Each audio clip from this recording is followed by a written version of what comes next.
Okay, I'm back. Um, I'm now in 1080p. All right, so I made a mistake in the first video of rearranging my studio in 2.5K with the new Ecamm 4 software for live streaming.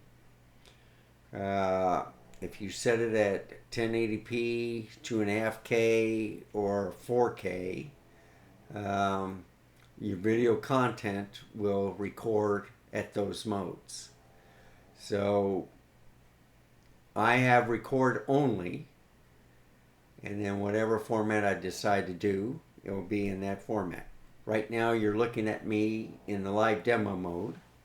So just to show you, if you go into the window and you go to preferences, it's now in 1080p at 30. Since I'm recording, I can't do any changes. But I'm going to take it out of live demo mode. So now you see me in full screen. This is just a standalone camera, so just to show you around. Here's my Z5. That's my left front camera. You saw the Z6 II, which is straight ahead. On my right front camera is the Z7 II. And then, of course, the R10.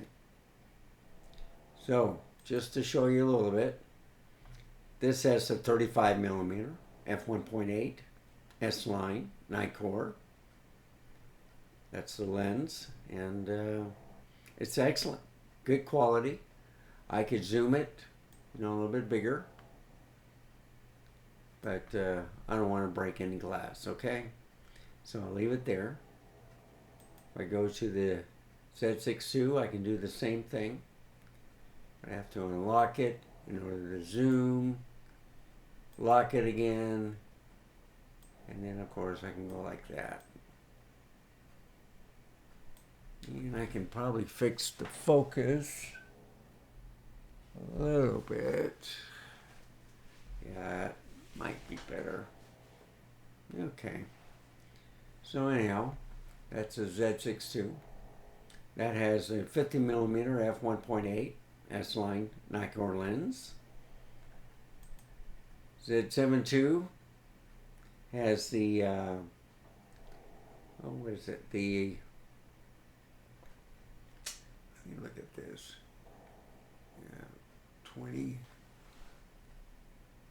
Yeah. So this has the 85mm f1.8 S-line Nikkor lens.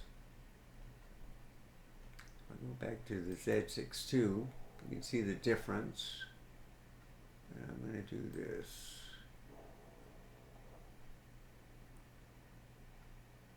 There we go. A little bit more. There. That way it matches more to the Z7 II in the color. And of course then there's the R10. And I can do the same thing a little bit right here too. I don't have to do it as much though. But anyway, this is the R10. And this one has the 16mm full frame lens. That would give me about 25, 26mm. But I zoomed up the pan, so if I go back to 0, that's how tiny, but you get a wide field of view. And this camera I use to pan around the room if I have to show you around the office. I don't have an overhead. The overhead camera is for the other computer in this office. But in this case, I have the 16. Here's my Z30 with the Saramonic shotgun mic. So if I forget something, I can record something real quick, take the SD card out, install it after I pause this recording, and then I can interject the video with the content that I'm shooting. So, anyway, I haven't bought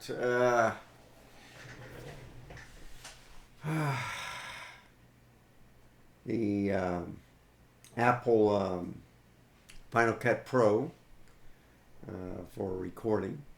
I just use Ecamm Live for right now. But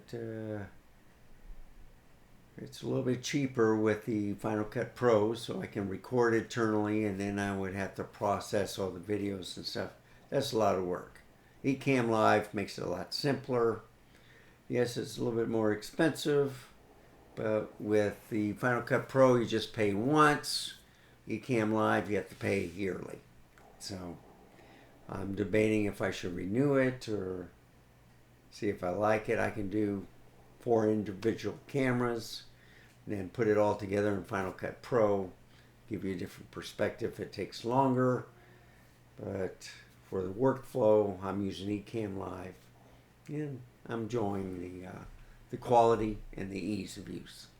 So let's go to the rotating cameras, since I already introduced all the lens and cameras. So I'm using the Blue Yeti, and I'm hoping it's sounding good. I hope it's not an echo. In fact, I did not take a look at, yeah, it's on the right setting. So I hope it's not echoey. I'll move it a little bit closer.